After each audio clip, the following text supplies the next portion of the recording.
是我害了乃梦蝶。现在躺在里面的人，应该是我才对。你胡说什么呀？如果他醒过来看到我们俩在一起，我不想再刺激他，知道吗？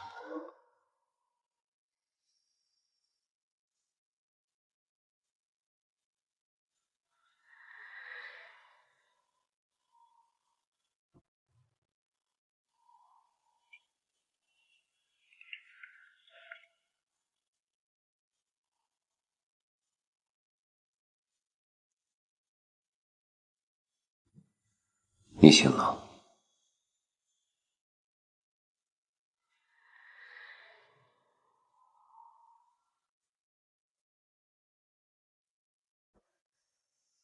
医生说没什么大碍，只要休整一段时间就没事了。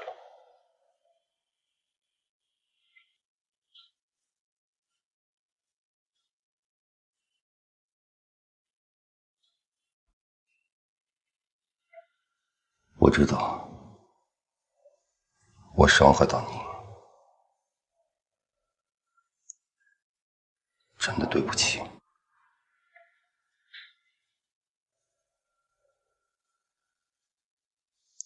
乃梦，昨天晚上我想了一晚上，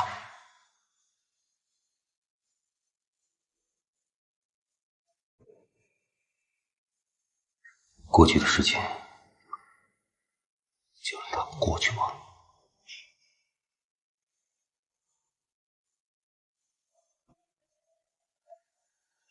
我不能没有你。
我告诉你个好消息，我公司又接了一份大单子。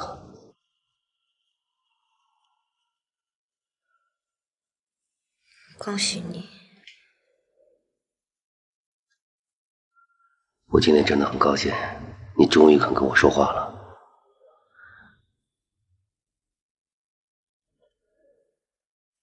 我给你倒点水去。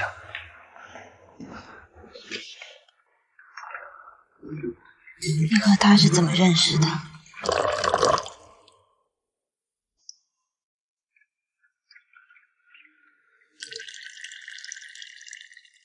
事情都过去了，我不想说。我想听。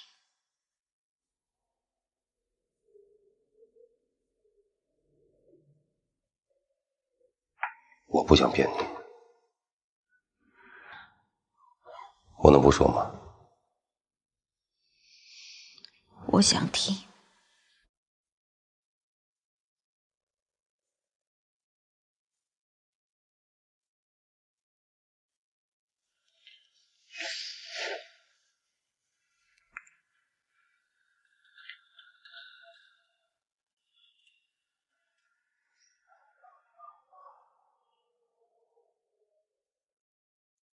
看着乃梦的眼神，我知道，我必须把这个故事告诉她。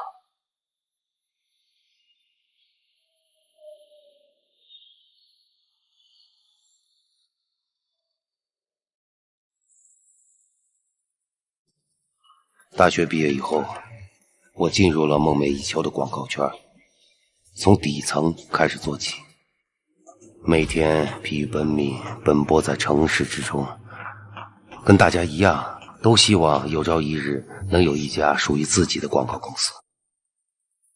可是这个行业并不是靠吃苦就能实现自我的价值的，除了专业和能力之外，还有许多要靠人际关系和所谓的圈子。可是我个人的性格显然是无法融入这个圈子，所以混了30多岁还是一无所成。但有一点我仍然的坚信，只要付出，只要努力，就一定会得到老天的眷顾。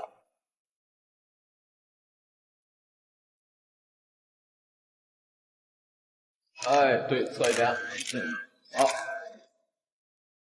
公司老板交给我一个红酒的策划案。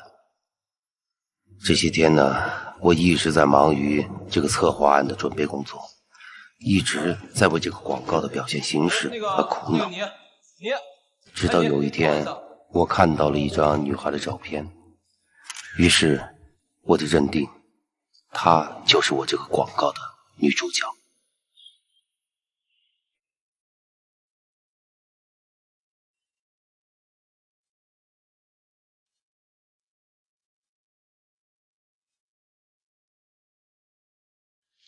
哎，这要是谁呀？哦，上一个广告的女主角，感兴趣啊？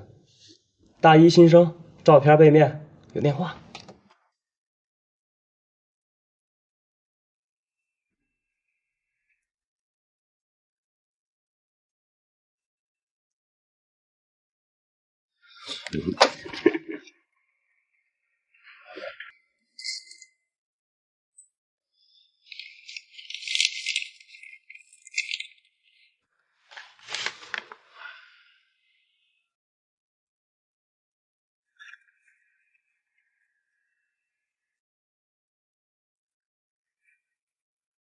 老板，以我个人意见呢，我觉得这次广告应该找这个女孩来演。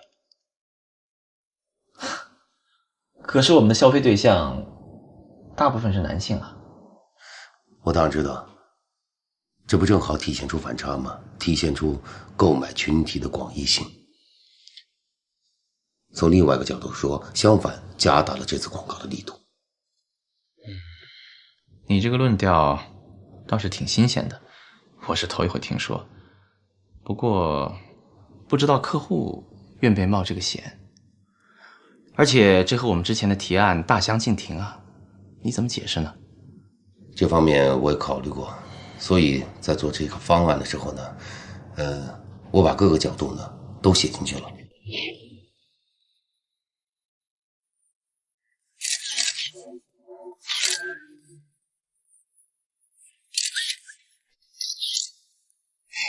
应该说是站得住脚的。就像你说的，客户如果做出这样的决定呢，的确需要一些冒险精神。只要我们好好的去引导他们，应该是没有任何的问题的。老板，我相信这个广告一旦投放出来，一定会引起强烈的反响，要么它是积极的，要么它是消极的。但我个人认为，它一定是100%积极的。我也相信，等广告投放以后，客户一定会受到非常好的效益。这样，你准备2套方案，提案的时候一起送上去。如果客户没有意见，公司一定会支持你的。谢谢。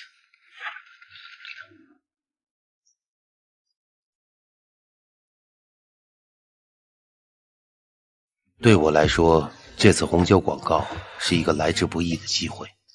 如果能够很好的抓住这次机会，未来这个品牌的策划就会由我全权负责。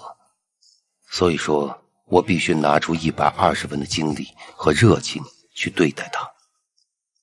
就这样，这个创意在我脑子里越来越清晰，越来越完整。我一边期待着创意能够得到客户的认可，一边继续完善着创意的细节。我想通过这个叫爱宝的女孩来完成一次不同于一般的尝试。就这样，时间一天天过去了，我在疲倦和焦虑中等待着。但不管怎么说，我知道我离成功又近了一步。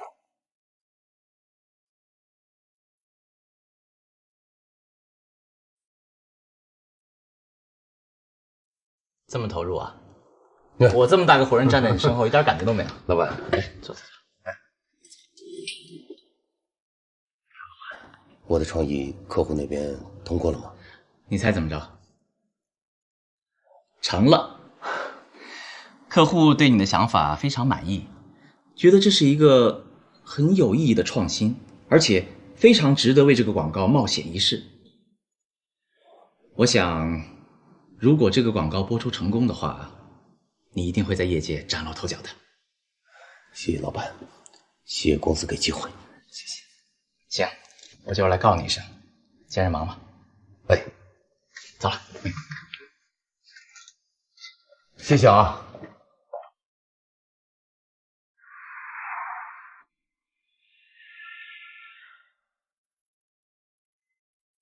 广告如期开拍了。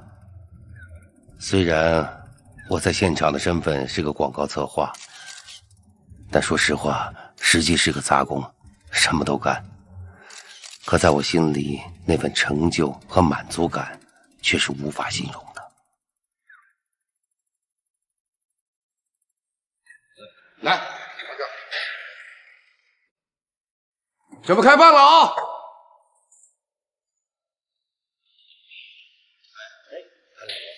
帮我拍的还不错。哦，女演员呢？那边女演员在里面化妆。好，那个东西都准备齐了，让大家赶快吃饭吧啊！赶快吃饭吧啊！辛苦了，辛苦了。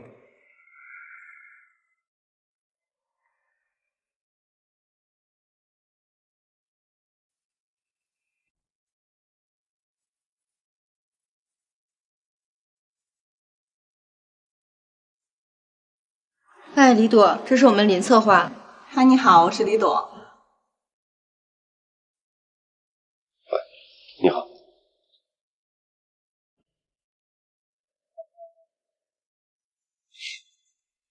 宝，你怎么了？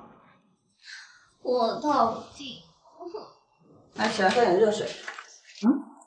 我好不容易试上一个广告，我现在不能去了。是广告？你什么时候去的呀？我怎么不知道？哎，就他们通知我，我就去了嘛。什么时候拍呀？等一下中午就拍了啦。中午就拍呀？哎，干嘛？不然你代替我去。我啊？哎呦，你不去还不是有其他人要去？哼，你腿那么长，那么漂亮，一定可以的啦。少来啦。嗯，不过你说也是。哎，多少钱啊？怎么样？还行吧。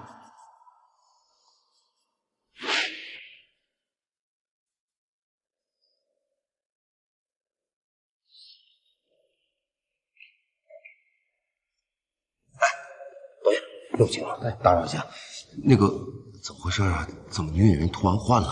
哦，你介绍的人生病了，他同学替他来了。那也不行啊，我的广告创意不是这样的，怎么可能随便换人呢？老板同意了，我也没办法。于轩，于轩，上来一下。老板，怎么能临时换人呢？这两个女孩从形象、从气质上完全不一样。我还正准备找你呢。你想想啊，这个棚一天下来费用得多少钱呢？你算过这笔账没有？再说了，这我们等你等不起啊。可是，不用再说了，我觉得这个女孩条件很不错，我还准备继续跟她合作呢。这件事儿就这么定了，啊？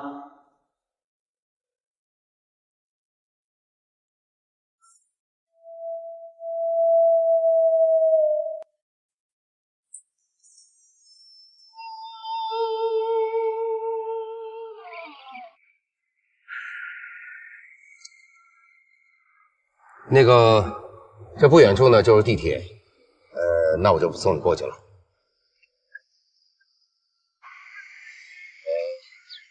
要不我给你叫辆车？哎，练了一天了，你也不请我吃个饭吗？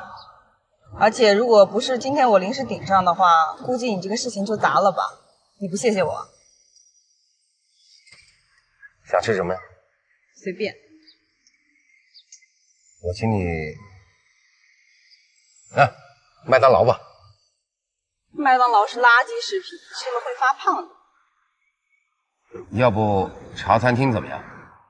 太清淡了，我是湖南人。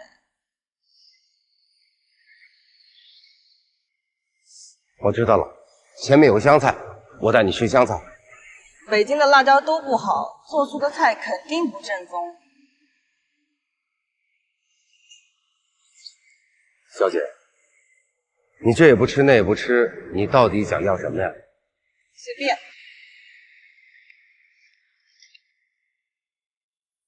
哎，你们要请我吃饭吗？走。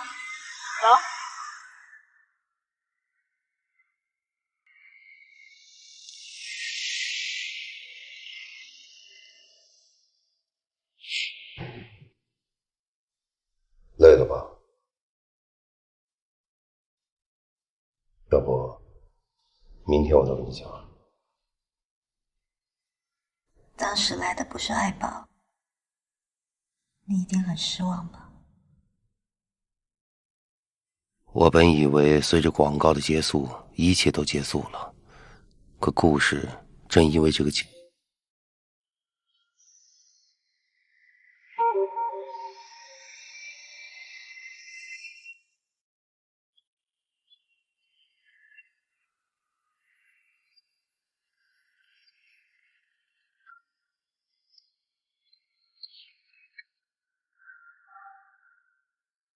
第一期广告拍摄之后，说实话，我挺失望的，所以我对这个案子的热情也就淡下来，又恢复了往日的奔波和忙碌。人不信命不行啊，有些东西是你想不到的。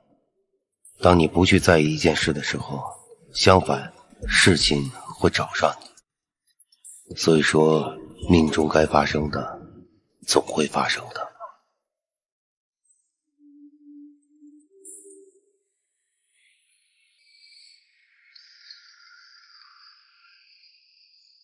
喂，林轩，给你发短信打电话你也不回，你到底什么情况啊？最近公司业务太忙了，手头工作太多了。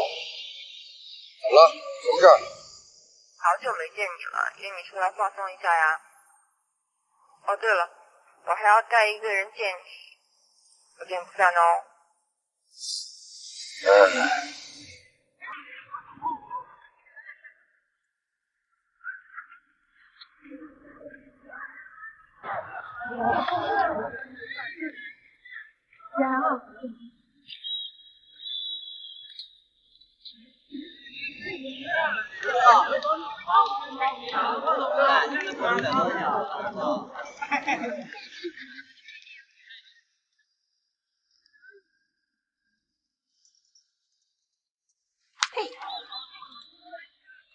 等着急了吧？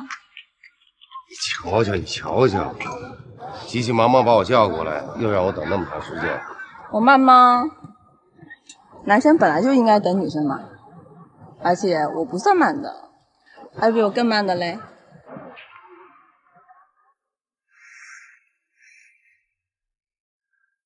这是我第一次见到这个叫爱宝的姑娘，她也是我心目中广告的女主角。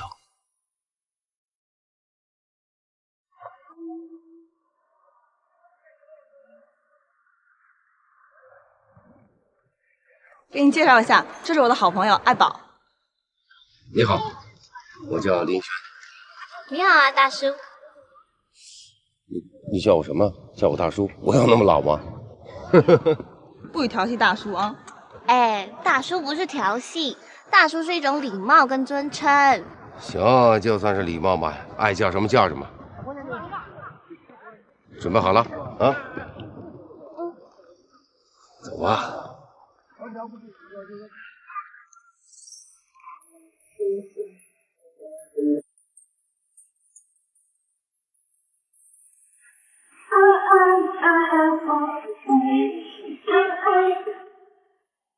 是一束一点你划过我的手，不迷蒙你的深情中有爱我，你我风够让步步幸福。我要送你日不落的想念，寄出代表爱的明信片。我要送你日不落的爱恋，心存真心把世界走遍。你就是晴天，你就是晴天，我的爱未眠。I wanna go with my heart that we will be a little gambling is fun when you're with me. What's more than is not the same without it. 大叔嗨起来了！大叔嗨起来！赶紧把他拉起来！拉起来！拉起来！拉起来！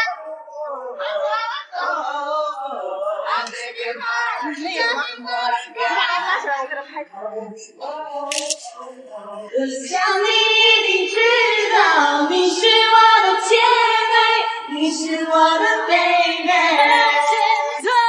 就跟着一起来，没有什么阻挡着未来。Day and night， 求你和我一起，没有什么阻挡着未来。不知道我爱你像你眼里的深情不变，难道你不曾回头想想昨日的誓言？就算你整夜开放在水中耀眼的视线，别忘了寂寞的山谷的角落，野百合也有春天。你可知道我爱你像你眼里眼里像极有梦魇？难道你不曾回头想想昨日的誓言？就算你流年开放在水中耀眼的视线，别忘了寂寞的山谷的角落，野百合也有春天。你可知道我爱你像你眼里眼里像情不变？难道你不曾回头想想？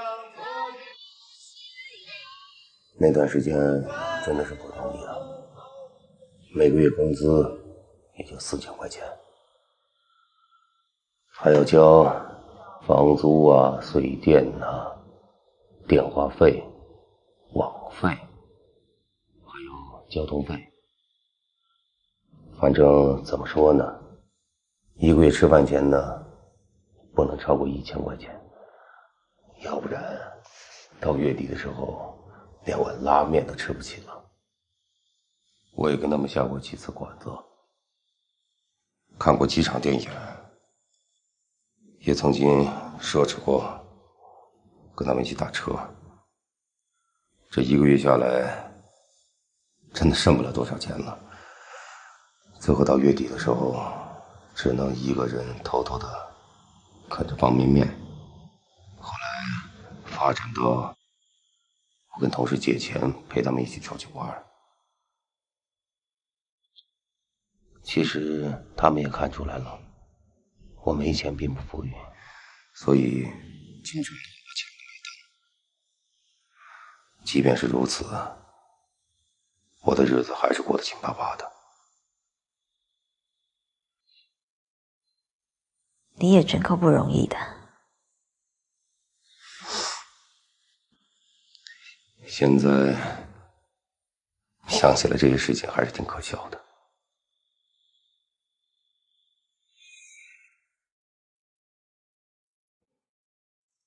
哎，爱宝，你知道吗？他多难约啊！每次给他打电话都各种理由。哇，你知道我们李组在学校有多红吗？多少男生约他吃饭，他都不出去。你这么大牌啊？真的呀？很大牌，但是他很忙嘛，可以理解一下哈，对吧？替他说话呢。你都准备了那么久，就别撑着了吧，快点甩给他。送你的礼物。送给我的礼物，打开看一下。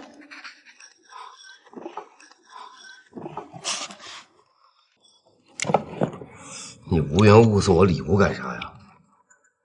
我高兴啊！我上次不是拍广告赚钱了吗？然后就算给你回扣好了。哇，你这回扣也太大了吧！你拍广告的钱不就够买这一条皮带吗？他高兴就好了嘛。这广告不是我给你介绍的，所以说呢，这个礼物不能收。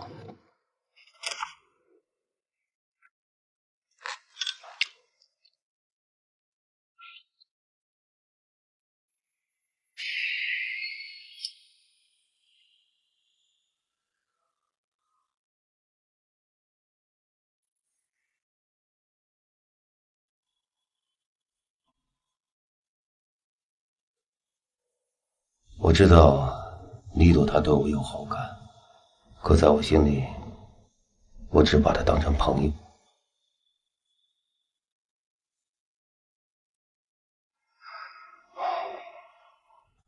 时间不早了，你该休息了。我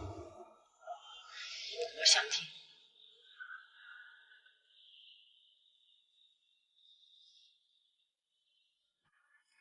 我想透透气。晚上风大，会着凉的。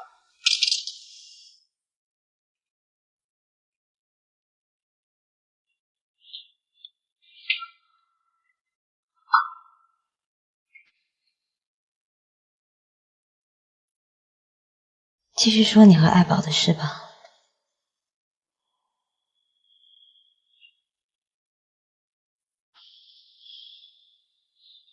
那个时候学校有很多人追他，追他最凶的就是那个富二代。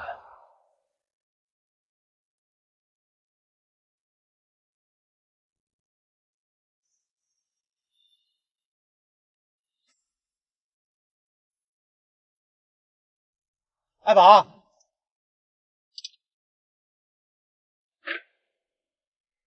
宝，走吧。好口不挡路。我今天特意来接你的。哎，你奇怪了，我有说要跟你出去吗？今天特意来接你，今儿不是礼拜4吗？每礼拜4，福楼都从法国空运大粉蚝回来，1箱48只，1只68，我订他1箱。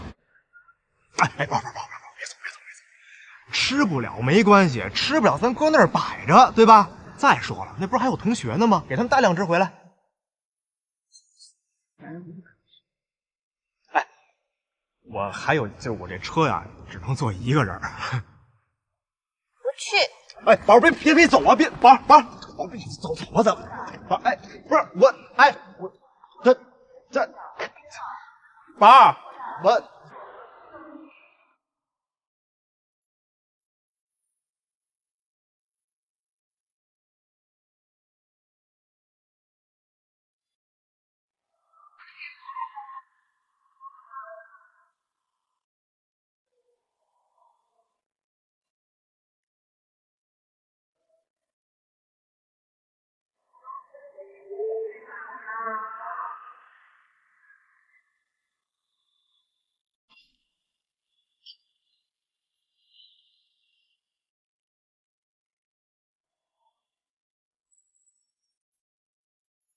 那个，我去上个厕所，你给我拿下包。那我也要去。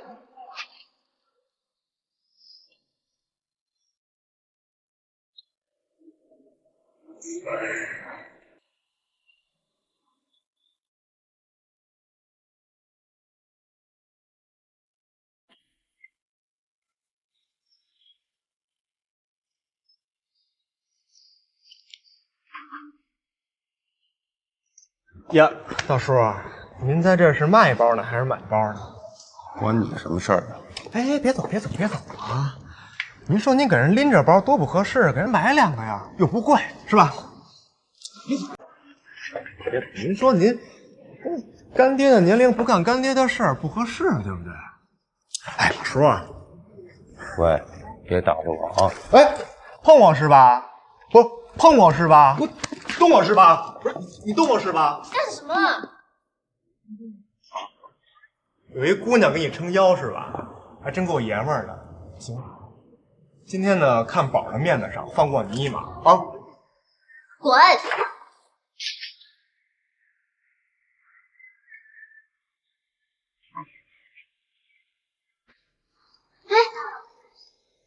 手流血了。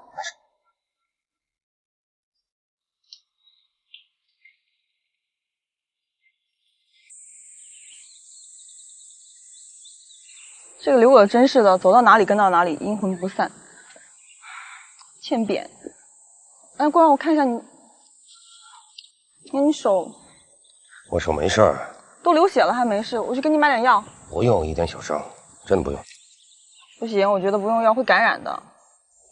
爱宝呢？不知道，刚刚还在，一转眼就不见了。你去哪儿了？我去给你买创可贴去了。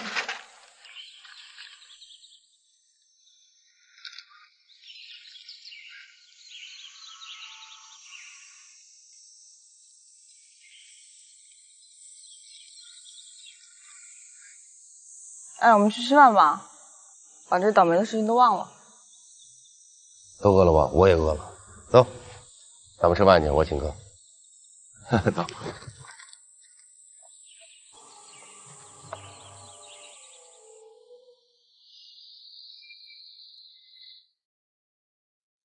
爱宝，待会我要出去吃饭，去不去？哎呀，不去，作业做不完了啦。那你要饿肚子啊？那我不管你喽。哎，帮我买。那你要吃什么？我要吃米粉。米粉。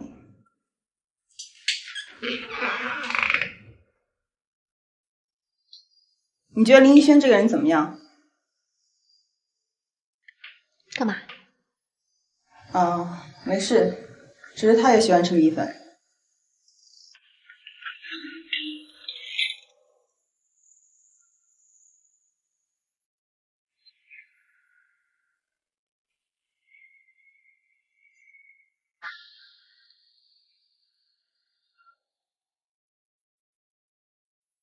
喂，在哪儿？干嘛呢？我能干啥呀？工作呗。也不知道今天加班到几点了。那不是一块儿吃饭，给你放松一下？就我们俩。对啊，不然呢？哦什么呀？我本来要叫爱宝的，但是我想了一下，还是算了。我今天想单独见你。不行，我现在忙着呢，这策划案还没写好，明天一大早还得交稿呢。改天吧，啊。我不管，你今天必须出来。你是不是故意躲着我呀？没有，实在太忙了，改天吧，行吧？今天实在是没有时间。那好吧，你忙吧，拜拜。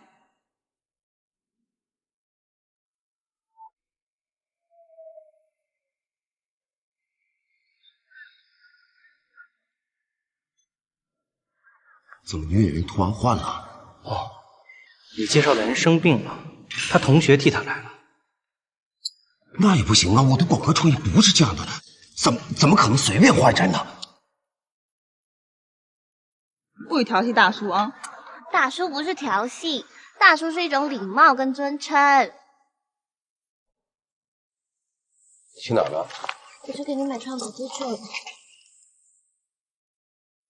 你觉得林一轩这个人怎么样？干嘛？没事，只是他也喜欢吃米粉。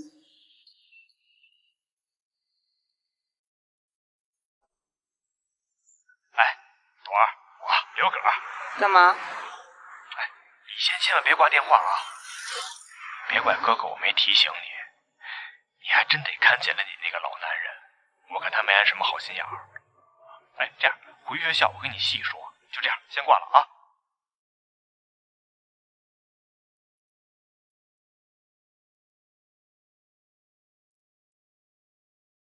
您好，您所拨打的电话已关机。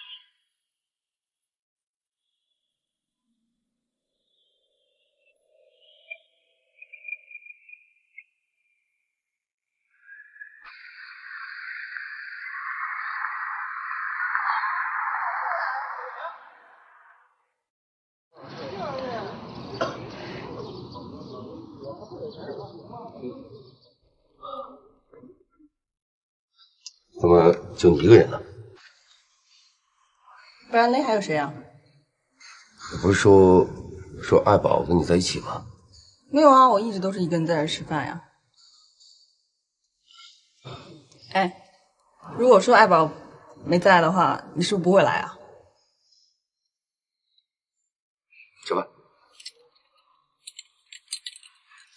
哎，这已经不是第一次了，你是不是把我当傻瓜呢？装的什么都不知道，还一整天跟你们牵线搭桥。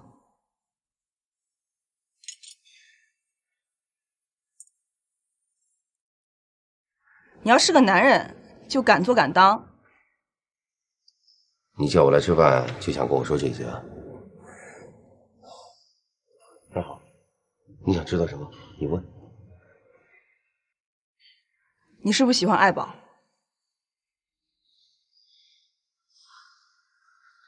我是喜欢爱宝，但不代表什么。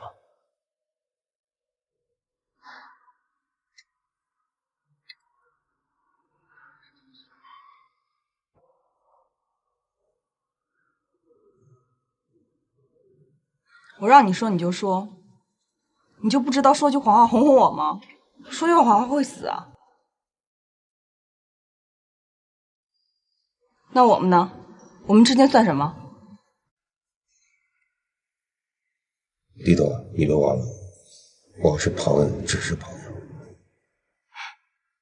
朋友？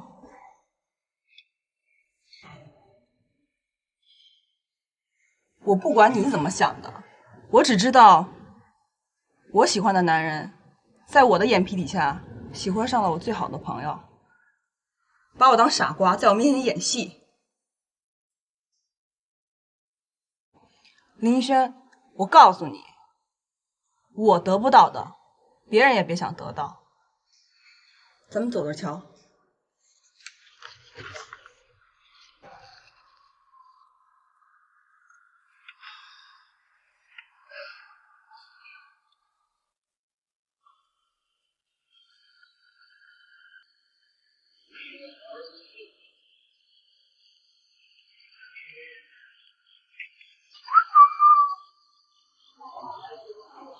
怎么又是你啊？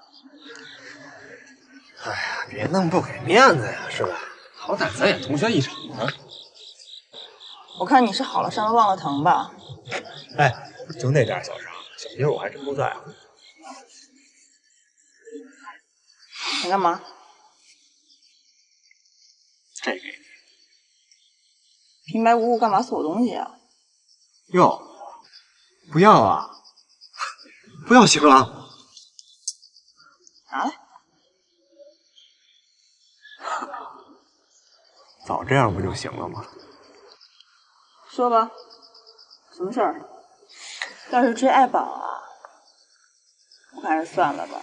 他喜欢的不是你这款。我知道爱宝不是喜欢我这款的，他喜欢老男人啊，就特别是你男朋友那种类型呗。别瞎说。别硬撑了，妹妹，这你还看不出来吗？爱宝护着他跟护着自己男人似的，这大叔对爱宝还有点那么意思。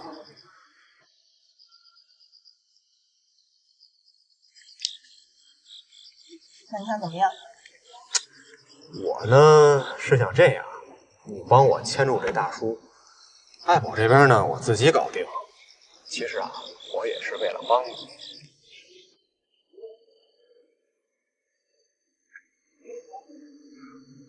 这是什么呀？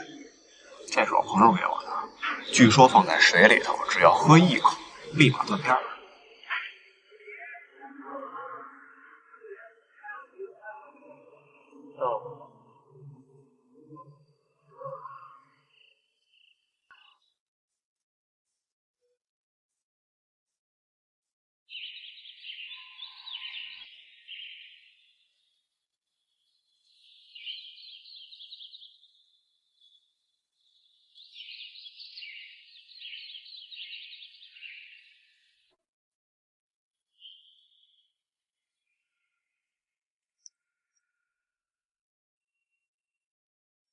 喂，有事儿我想跟你说一下啊。那个第2期的广告呢就要开始了，我想让你过来帮我。可是上一期广告不李朵演的吗？你就让他接着演嘛。喂，上次本来是你的，临时换了李朵，而且是那个老板安排的，但这次不一样，是我找你的，你看看你有没有时间，愿不愿意？我怕李朵知道会不高兴的。这不是你考虑的问题。放心吧，他不会知道的。再说了，这是客户的要求嘛。那好吧。可是你真的不要让李朵知道这件事情哦。行了，我知道。那你确定了时间地点，你再跟我说吧。就这么说定了啊。事情远不是想象的那么简单，广告总会投放的，谁都可能看到，包括李朵。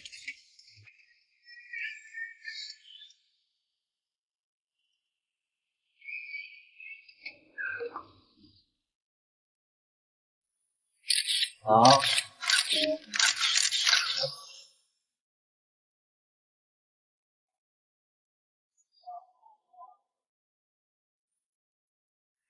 喂，你好，那个我想问一下，你那个王九网的这个广告代理还是林一轩负责吗？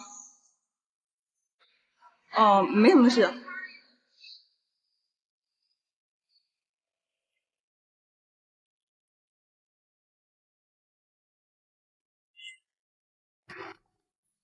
安内，哎，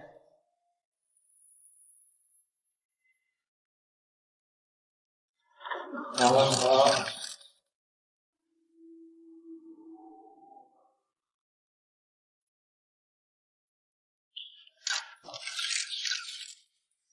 先生来看问题，好。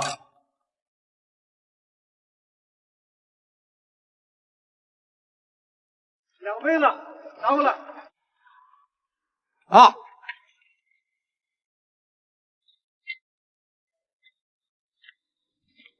这条呢是女人一点走的，好不好啊？慢慢的走下去啊。那导演，饭来了，拍完这条再吃，好吧？行。来，各部门准备。行吧。加油。爱宝进入画面里。好，拍了。来，伞转起来。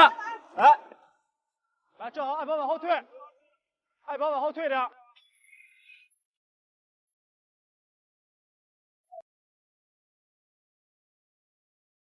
Turn the lights on.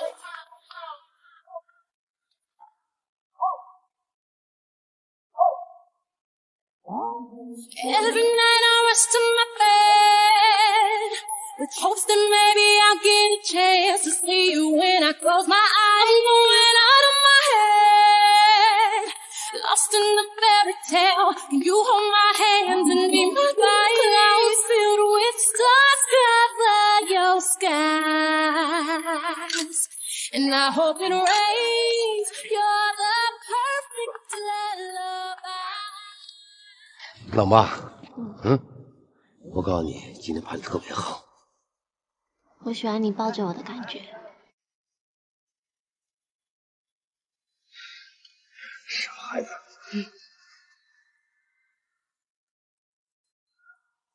也许这就是命吧。也许你命中注定就该遇见他。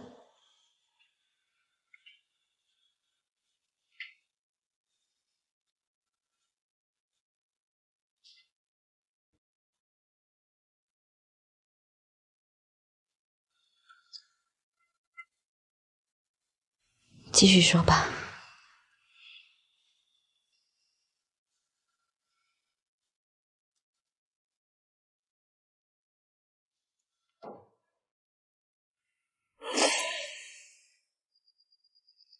别硬撑了，妹妹，这你还看不出来吗？这大叔对爱宝还有点那么意思。林一轩，我告诉你，我得不到的，别人也别想得到。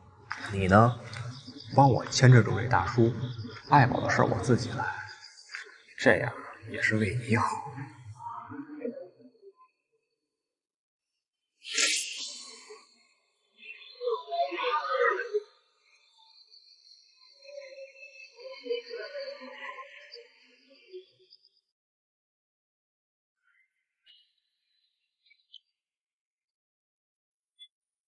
这边呢就算我道歉了。之前呢发生了一些不愉快，我回去想了一下呀，可能是我自己一厢情愿，觉得特别不好意思，希望你能多多包涵啊。别这么说，你这么一说的话，倒是我不好意思了，可能是有些方面我做的不太到位。跟你说实话吧，你跟爱宝在我眼里都是小妹。行了，啥也不说了，我先自己道个歉。领导，今天呢，我们就以朋友的身份，咱们好好喝一场，不醉不归啊！干！行。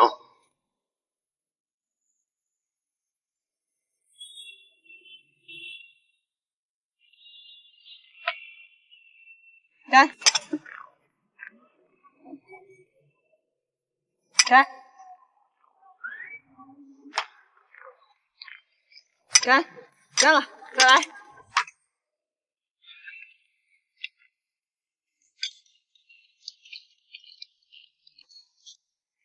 据说放在水里，只要喝一口，立马断片。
这边呢就算我道歉了。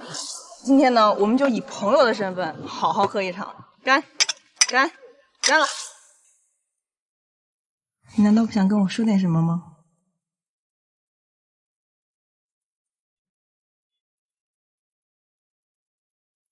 林医生，我告诉你，我得不到的，别人也别想得到。咱们走着瞧。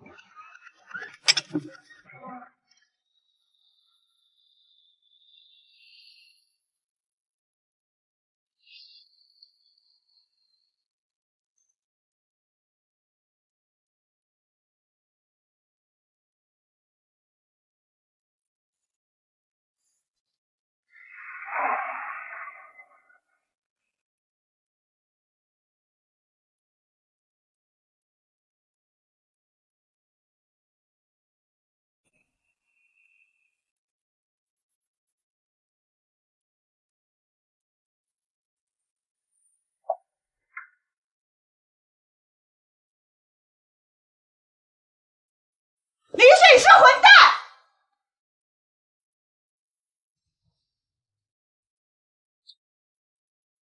我这辈子都不想再见到你。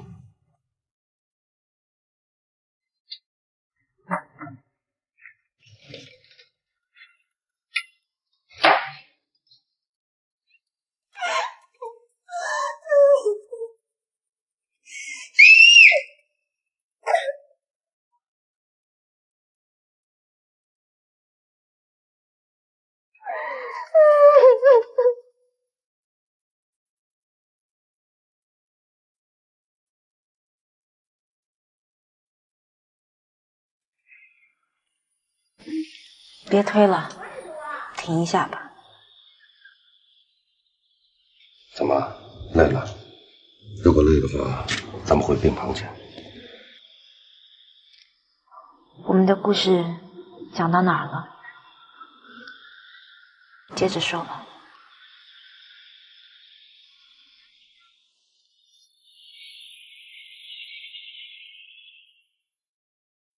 经过李朵这件事后，我想起来真的很后怕。他们年轻人的生活，他们的想法，好像跟我完全不是同一个世界的。所以，我开始有意识地远离他们，远离是非，尽量的不和爱宝他们联系，以免节外生枝。我又开始回到自己熟悉的世界，生活又渐渐恢复了平静。直到有一天，我接到了爱宝的电话。小伙子，这大晚上的还不回去呢？哈哈，我工作还没做完呢。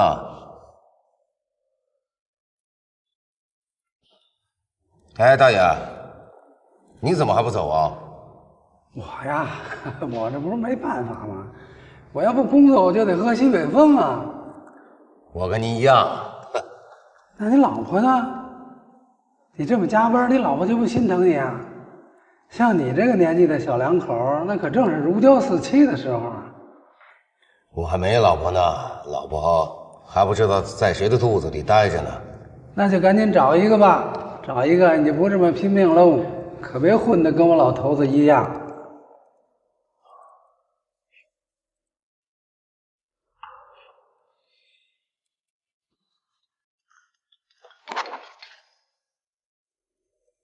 哎，爱宝，爱宝，哎，你别哭啊！怎么了？出什么事了？你人在哪吗？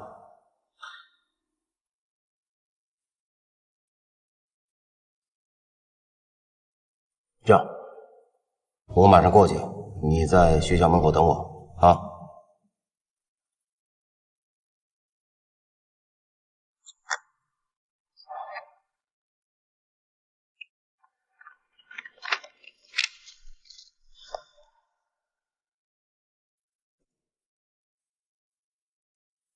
大爷，那我先走了啊！哎，赶紧回去吧。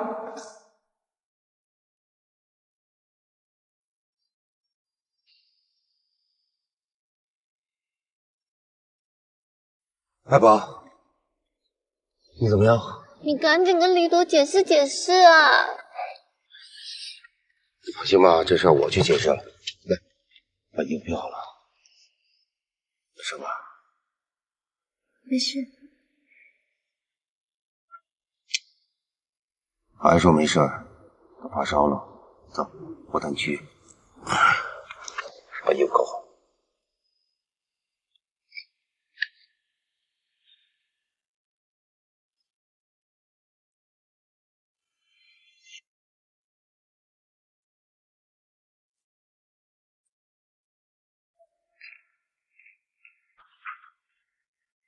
来，爱宝，喝点水。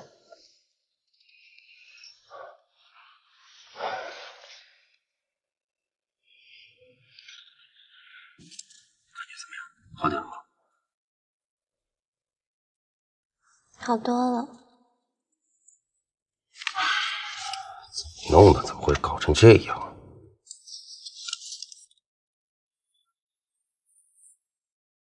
还不都是因为你？因为我什么呀？因为李朵喜欢你，可是我也喜欢你啊。胡说什么呀，小孩子！你现在应该想着怎么把病养好，知道吗？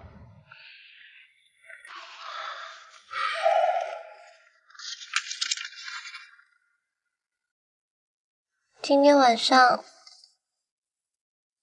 你会在这里陪我吗？行，我陪着你，陪着你。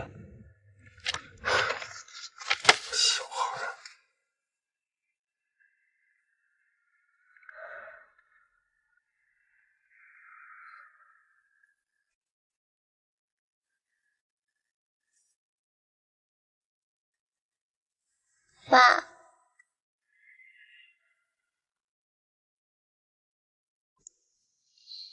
你叫我什么？我叫你爸爸。你怎么那么逗啊？你叫我爸，我长得很老吗？是我长得像你爸？都不是。那是因为什么呀？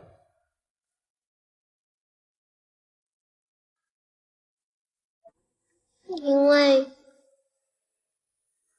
我喜欢你啊。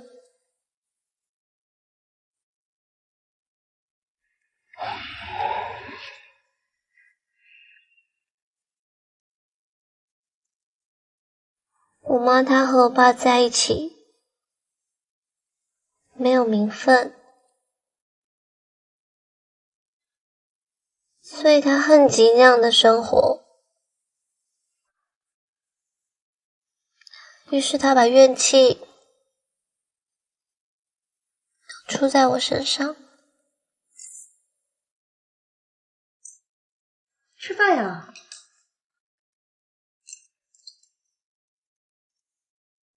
什么呀你让你吃饭你什么呀？会不会好好说话呀？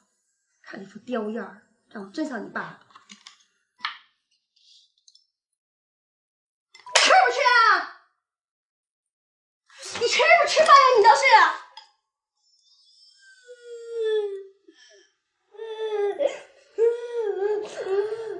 妈妈抱抱。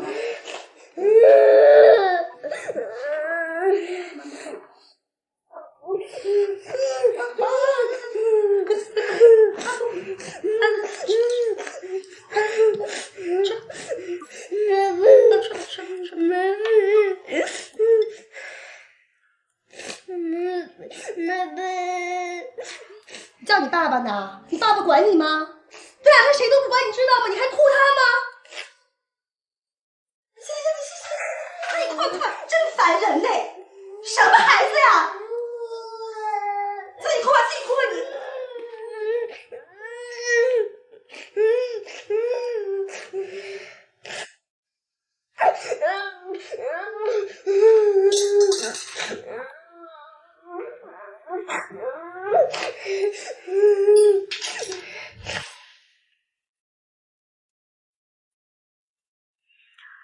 所以我一直很喜欢我爸爸。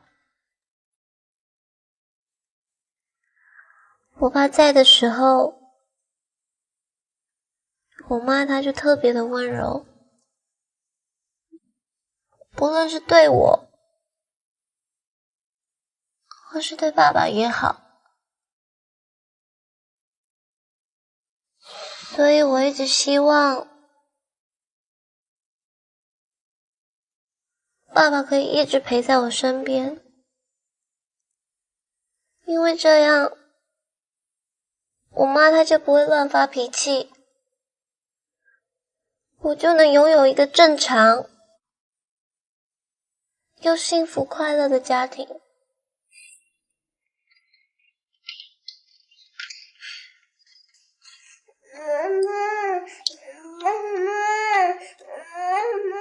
因为我妈她是第三者嘛，而我只是一个私生女，我甚至不能够跟任何人说我爸爸是谁。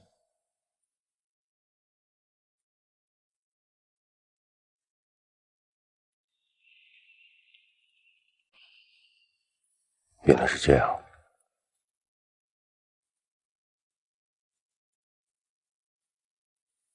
所以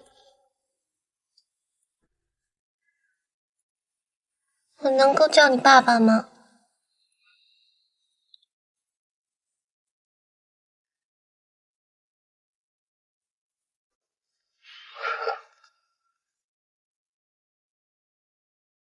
如果你想叫，以后就这么叫吧。爸。从那天晚上开始，我就担起了一个爸爸的